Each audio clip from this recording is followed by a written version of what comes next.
Sir आज आप middle school passer में सर मौजूद हैं। सर यहाँ पर क्या पाया आपने? पहली बात है कि इनका स्कूल जो है बहुत सालों से सफ़र कर रहा है। इनके बच्चे जो हैं, जिस तरह पूरी दुनिया में बच्चों को तालीम हासिल करने का हक है, उसी तरह पासर के लोगों के जो बच्चे हैं, जो यहाँ छोटे छोटे बच्चे हैं जो स्कूल जाना चाहते हैं, जिनका मुस्तकबिल अच्छा हो सकता है, उनका भी हक है कि वो पढ़ाई हासिल करें, तालीम हासिल करें। लेकिन वो तालीम हासिल नहीं कर पाते हैं क्योंकि यहाँ स्टाफ की कमी अक्सर देखी गई है। और इनका ये भी कहना है कि जिनकी यहाँ पोस्टिंग है, एक्चुअल पोस्टिंग है, वो ये पब्लिक की डिमांड है, वो यहाँ पर आने चाहिए। और दूसरी बात, मतलब मैं पब्लिक से कल से इंटरेक्ट हो रहा हूँ, सभी लोगों से मिल रहा हूँ, यहाँ के नौजवानों से भी मिल रहा हूँ, यहाँ के बुजुर्गों से भी मेरी मुलाकात हुई। सबका यही कहना है कि हमें पोस्टेड टीचर चाहिए जो यहाँ पर रहे। मतलब है इनका कि जो यहाँ पर रहे और यहाँ पर ड्यूटी दे। ये मिडिल स्कूल है, यहाँ पर 8 क्लासेस हैं, तो 8 क्लासेस के लिए कम से कम अगर कितना भी मतलब क्राइसिस क्यों ना हो, 3 से 4 टीचर तो होने चाहिए। लेकिन इनके पास कभी एक आता है, कभी वो भी गायब रहता है। स्कूल मोस्टली इनकी शिकायत ये है कि बंद रहता है। तो एक तो ये प्रॉब्लम है यहाँ पर। दूसरी प्रॉब्लम मैंने यहाँ के लोगों में देखी कि यहाँ पीएचई की बहुत प्रॉब्लम है। मतलब पानी इनके घरों तक नहीं पहुँच पा रहा है। और इनकी डिमांड है कि यहाँ ऊपर एक नाला है, एक पहाड़ है, उसके नीचे से एक चश्मा निकलता है, वहां से इनको पानी प्रोवाइड किया जाए। लेकिन इनका कहना है कि पीएचई वाले जो कह रहे हैं, वो कह रहे हैं कि हम आपको, यहाँ एक नाला है, वहां मैं कल खुद भी गया, वहां से वो पानी दे रहे हैं। लोग कह रहे हैं कि वहां से वो जो पानी है वो परमानेंट नहीं है, क्योंकि कभी ग्लेशियर आ जाता है, कभी फ्लड आ जाता है, पानी का सारा कुछ बोलो चेंज हो जाता है। इसलिए ये कह रहे हैं कि अगर परमानेंट सोल्यूशन पीएचई वाले, जल शक्ति वाले देना चाहते हैं, तो परमानेंट सोल्यूशन है कि एक थोड़ा दूर है यहाँ से, लेकिन वहां से इनको परमानेंटली एक वो सोल्यूशन मिलेगा। इनकी जो प्रॉब्लम है, वाटर क्राइसिस जो है, पीने का पानी नहीं है, वहां से एक तो पानी साफ पीने को मिलेगा इनको, और दूसरा यह है कि वहां कोई फ्लड नहीं है, परमानेंटली रहेगा। तो आज मैं जब यहाँ से जाऊंगा, मैं सुपरवाइजर से, जेई साहब से बात करूंगा, एक्शन साहब से भी बात करूंगा। कुल मिला के मुझे यही लगा कि शायद आज तक किसी ने दिल लगाकर इन लोगों की तरफ नहीं देखा। और आज मैंने इनसे पूछा कि क्या पिछले 60 साल से कुछ हुआ आपके पर्सन में? इनका साफ कहना है कि कोई भी काम नहीं है। मैंने भी इनको कहा कि मैंने कहा आप एक भी काम दिखाइए मुझे जो आपके यहाँ हुआ है, तो हमें भी लगे कि नहीं, कभी आपका वोट जो है उसकी कीमत आपने अदा की, आपने उसकी कीमत चुकाई, आपने उसकी कीमत वसूल की। लेकिन एक भी काम पर्सन में आज तक नहीं हुआ। इनका ये भी कहना है कि ब्लॉक डिपार्टमेंट भी इनको नजरअंदाज करता है। सर हेल्थ की अगर बात की जाए तो सर यहाँ पर बिल्कुल भी कोई भी सुविधा हेल्थ की मौजूद नहीं सर। देखिए, ये एक फार फ्लंग एरिया है, एक बहुत दूर गांव है। मड़वा इलाके से भी, अपने इलाके से भी ये बहुत दूर रहते हैं। एक तो इनको रोड कनेक्टिविटी की सख्त जरूरत है, टेलीकम्युनिकेशन की इन लोगों को बहुत जरूरत है, और हेल्थ सेंटर जो बेसिक चीज है, प्राइमरी हेल्थ सेंटर इनके लिए एक होना चाहिए। मैं भी अपनी सतह पर कोशिशें करूंगा, और मैंने इससे पहले भी 10 बार अभी तक लिखा। जब से मैं जीत कर आया, मैंने लिखा हायर अथॉरिटीज को कि इन जैसे जगहों पर एक न एक हेल्थ सेंटर होना चाहिए। ये मेरी कोशिश रहेगी भी। और मेरा ये मानना है कि जब तक इनको हेल्थ सेंटर ना मिले, यहाँ पर यहाँ स्टाफ ना मिले पढ़ाने के लिए बच्चों को, तब तक ये लोग तरक्की नहीं कर पाएंगे। और खास करके लिंक रोड की भी इनको सख्त जरूरत है। फूड प्राइस जो शॉप है उसकी भी इनको सख्त जरूरत है, क्योंकि ये इलाके से हटा हुआ है ये गांव। तो इन एरियाज को लेकर हमें डिस्क्रिमिनेशन नहीं रखना चाहिए, इन एरियाज को ज्यादा फोकस में रखना चाहिए, क्योंकि ये बाकी इलाके से दूर है। तो मैं समझता हूं कि कोई अच्छा इंसान ही इन लोगों की खिदमत कर सकता है। अगर सियासत की बात की जाए, सियासत ने इनको कुचल डाला है, रौंदा है।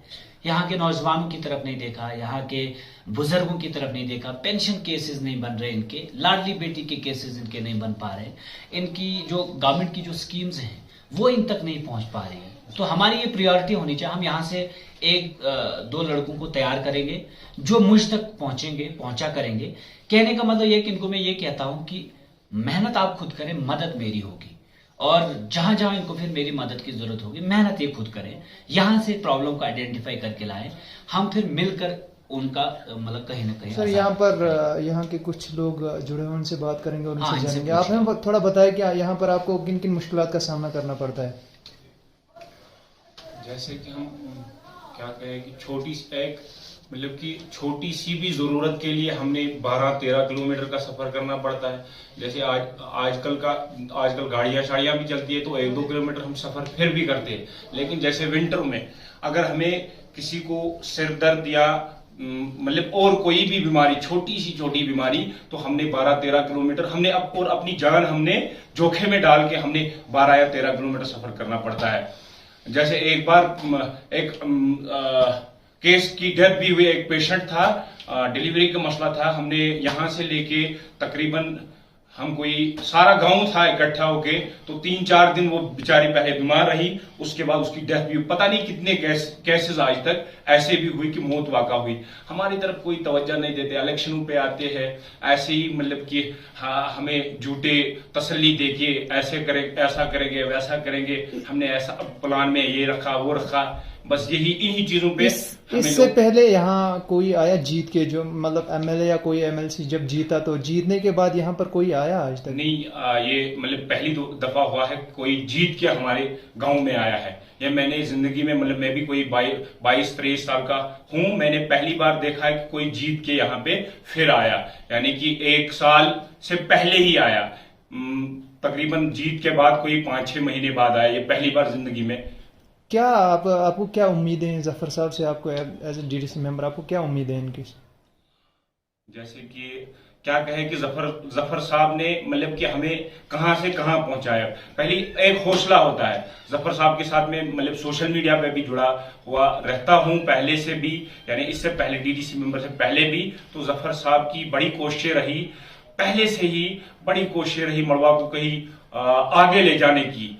और जैसे कि ये दूर दराज गांव है, पासर है, मैठवन है, ककुंद है, बार बार जफर साहब की यही कोशिश रहती है कि मैं इन गांवों को मतलब कि सबसे इंसाफ दिलाऊं, हाँ इन गांवों का इंसाफ दिलाऊं, और इन लोगों को जैसे कि मड़वा के साथ कंपेयर करूं। हम लोगों को मड़वा के लोग भी अपने साथ कंपेयर नहीं करते, हमें एक मतलब अलग कैटेगरी से देखते हैं, एक अलग नजर से देखते हैं, मतलब कि जैसी कि छोटी नजर होती है वैसे ही हमें देखा जाता है कि ये लोग ऐसे है वैसे है। यहाँ हमारे साथ कुछ बुजुर्ग हजरात, पहले इनसे बात करते हैं। अस्सलाम वालेकुम। तुम वन तो कम कम मुश्किलात अच्छी जनाब गोड़ियों मुश्किलात लिंक रोड, अगर लिंक रोड आसे कम से कम यमन 5-7 रेतन सहूलियत। दुयम नंबर वनकन जिंदगी हुंद एजुकेशन मसल, बहुत वनकस 65 वरी मेरी उम्र, ये गई 30-35 वरी स्कूल गोत प्राइमरी, पे गो अपग्रेड गो मिडल, ये परमानेंट टीचर वुचमुत कह, अगर यी रेत खतर कोड़मुत या 2 सह क्या पन रेत मुकु 25 या 27 दह ग सह वातन योत 2 दह दिगुन तो गसन वापस। सान बच्चे सफर कर, अगर तुम ये मिडल पास बच्चस पृछू या पन नाव तमिस कह गई अमी गई, अगर तालीम हंद लिहाज ये कह गाश आ तो अस यह हौसला।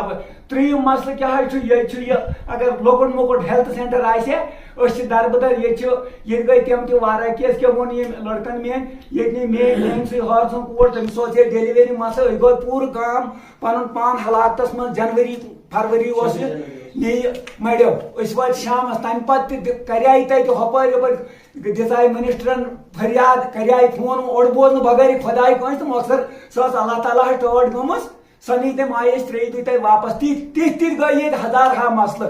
4 मसल क्या तुम वो पान तुम वो जफर साहब तोर मौकस पे सह आब चवन यथ न हैवान चे कह नाकाबिल बर्दाश्त, मगर गो कोत वनकस सकोप होमिनाल मज तह गई 4-5 फुट शीन मजबूर हून चारवोई हर एक अमी खूह मज त्राश चवन, अमी मज कर इस्तेमाल चवन बेमार फैले क्या गो अस दुत न आज तम अगर आव तह सोन सरगल कह मिनिस्टर या MLA योर सह क्या आव गो वोट मंगने जीत हेत न तम नाव सोन कह, यह क्या वो मे तुम रात बह वन वनकस गई वोट त्रित गई सुन तक एक MLA कड़ी दोपन शिकायत आई तुम दुत वोट तुत नजर अंदाज वनकस तिस गई तम पन गरज वोटो का तिस गई तम खोर तो रटन सह वक्त गो पे तम सानी हमसाय सानी मरे बन हे यमो क्या करो हर तरफ नजर अंदाज चूरम मसल तुम वो पाने वनकस फी किलोमीटर पे